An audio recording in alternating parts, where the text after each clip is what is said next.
Hello, my name is Kesler. I wrote my speech on the subject of procrastination. Benjamin Franklin, one of the founding forefathers of this country, was quoted as saying, "You may delay, but time will not." Another great man, William James, was quoted as saying, "Nothing is so fatiguing than the eternal hanging on of an uncompleted task." If you don't know who William James was, he was the first medical doctor in this country that was trained in psychology. He held the first psychology class in the United States. Procrastination for me was one of the biggest obstacles I had to overcome in my life, and I'm sure it was in many of yours. My past experience with procrastination probably started as a child. I would wait till the last minute to finish assignments. My parents would get on to me about it, threatening punishment. I would get that adrenaline rush and I would dive into my task head first. My grades suffered as a result. Also, following me into my adulthood, I was always paying late fees, paying higher insurance percentages on my cards. Moving on to present day, I realized when I enrolled into ECPI University that this problem had followed me into my career as a student. I was sitting in a psychology class, realizing this problem, and I wanted to know why, if there was a psychological reason as to why I procrastinated all the time.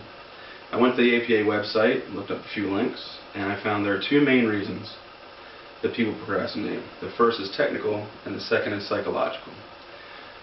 People who procrastinate for technical reasons do that because they're not gauging time properly. They are not realizing that they need 20 minutes to blow dry their hair in the morning before they go to work. They're not turning on the radio to see if there's a traffic jam.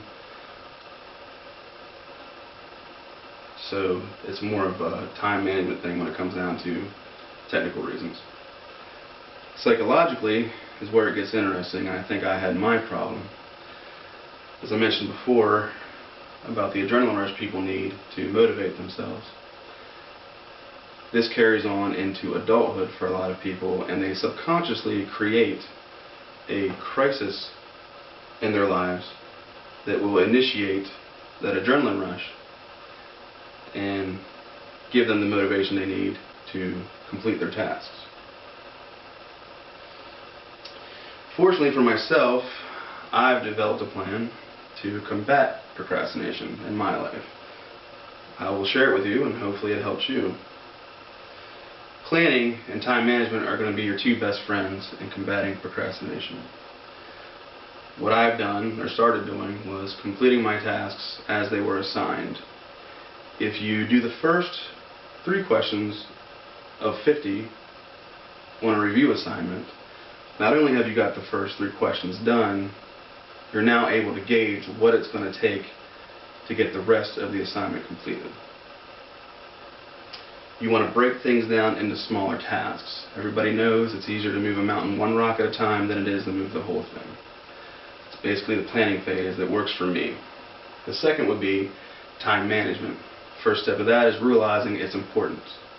It's so important to manage your time. And the way I did that was I broke everything down on a weekly basis. Then I broke it down further into a daily thing.